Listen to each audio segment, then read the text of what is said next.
Well, thanks guys, I hope you enjoyed that. Yeah, that was quite Quite pretty country, isn't it? Yes. The weather makes it a bit more dramatic. Yeah. Meeting wall over there, one shot a day. We'll start the tour.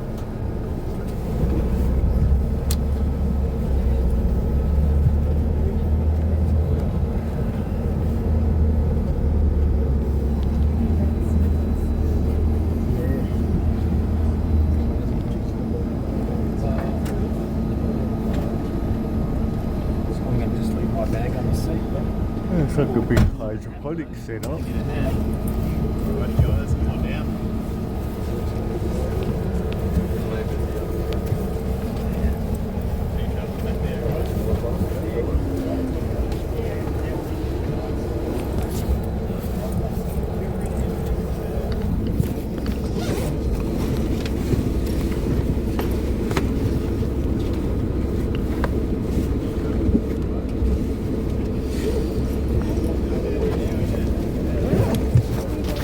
Oh, sorry. Oh, my bad.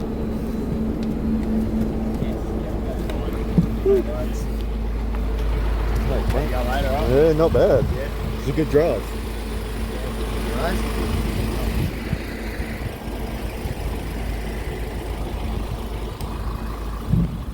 Crocus shells. Crocus. It's a crocus.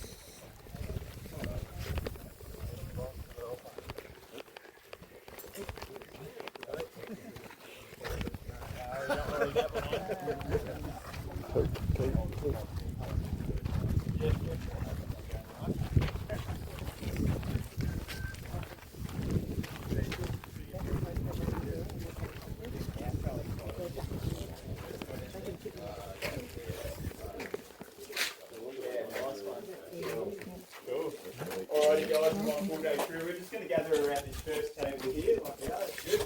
And I'm going to introduce you all to Jasira, who runs the Aquaculture Centre here at Ardyaloon. She's going to take care of you guys for the next half hour or so, take you around the place and teach you about a bit about the history of the community as well as these crocus shells you can see on the table in front of you. So I'll hand it over to you, Jasira, and you can take it away. Thanks, Tom. Thank you.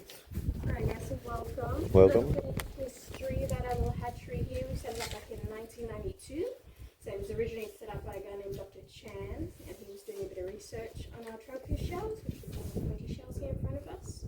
So researching their growth rate, so what sort of algae would make them grow faster, being able to spawn them all in the tanks, and eventually getting all the little shells and putting them back out on the reefs out there, and helping us repopulate our reefs. After he was done with all his research, he gave the hatchery to the community, and we later on set up as a sort of tourism attraction. So we got a bunch of our little animals from out there, stuck them in our tanks here. So it makes it a little bit easier for you guys to see our little animals in the area. So it's going to be see on your tour today, and at the front, the tide here is moving pretty quickly. So it's coming in. If you were to get stuff out there, that'll send you all the way to Derby. And my sister, she lives in Derby, she could pick you up at the jail. Yeah, straight past the hatchery. Yesterday, high tide is right at the front of the fence line here. Oh. So that's how high the tide is. It's still got a long way to go. It's only just started. Oh. But our mum used to collect these shells a little bit before Dr. Chan, so back in the 1940s, over on Sunday Island, which he hasn't flown over and into land. But from us, it's about 20 k's back that direction. So that was a mission that got set up in 1899. Close about the late 1960s. When my nana, she was born out there, grew up there, so lovely little island. But towards the end of their mission days, they need to make a little bit more money to get supplies and things forward in. So they realised if they went out, collected these little shells, they could go into the button trade. Oh. So similar to your mother of pearl, which you guys will learn about when we go over to Cygnet Bay. They used to make buttons out of the pearl shell. They also use that crocus shell. So that's what this guy, a little hole popped out the bottom. One of our guys, he just went with a little Dremel drill and he just carved out a couple of little buttons like that, just to show you what it might have looked like. We just used to send them off like this. So this is in the Aurora's form. And we'd send them off to places like Italy and India, and they used to make all the buttons out of there.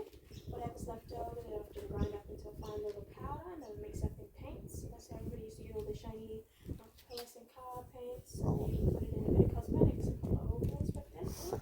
Looking nice and shiny, but I'll pass this one around. You guys can have more fun. Get some other little.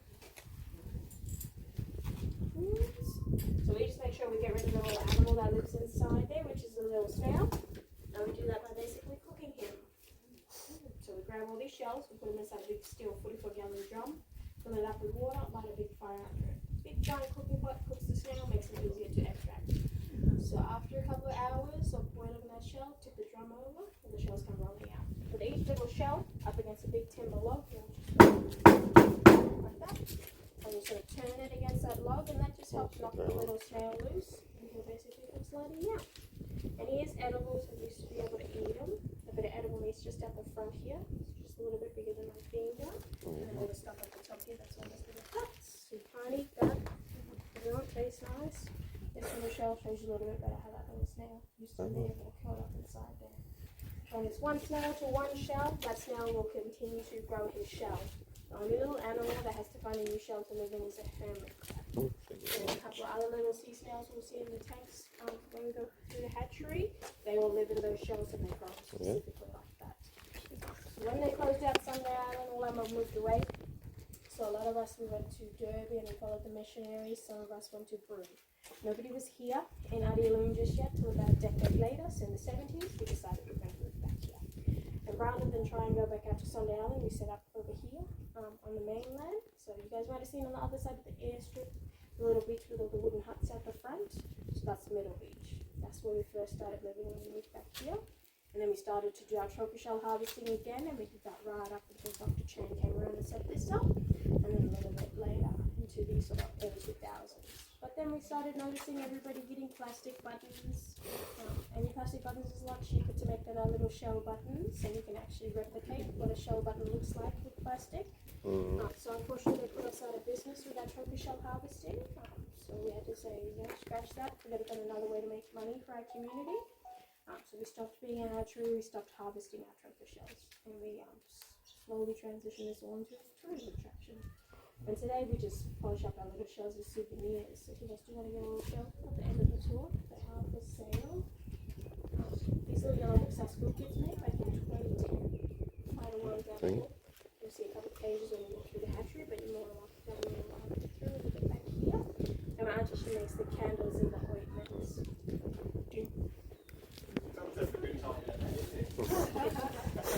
Stack it up around.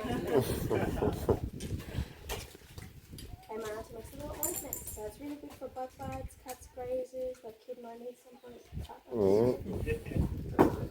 All natural stuff, so we use the bark of the kakadu plum tree. So we call it mudded. If you're in Broome, you'll see it, they call it gubbage. And a lot of people just use the fruit. Probably use the bark of the tree. That does help. So there's a little test on the top, the one that says test. That's the tester. The last couple of days people have been asking me which one's the tester. I think I'm writing in English. Is it tested? We'll go for a little walk now. We'll end up back here so you can find anything I can put you up at the end. Cool. If you eye on a particular shell, you can grab me and go for a walk with me. How's that one? Let's go for a walk. Good.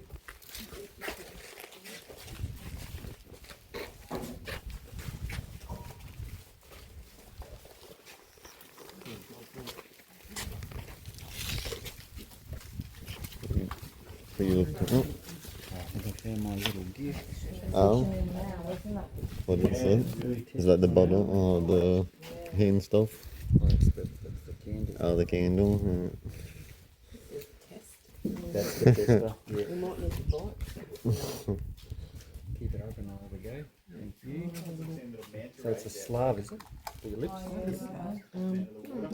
Sure. What's that one? Where's she gone? We're going to lose that tour, I think. Yeah, you'll finish up back here. I think that's the one that's say for the bite as well. Yeah.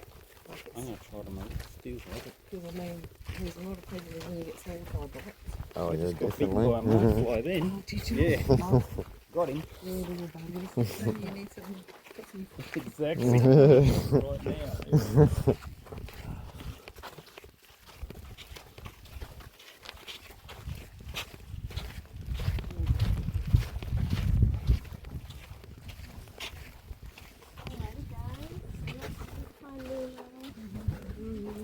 We're just in the process of finding Dory, and then we'll have to hook in.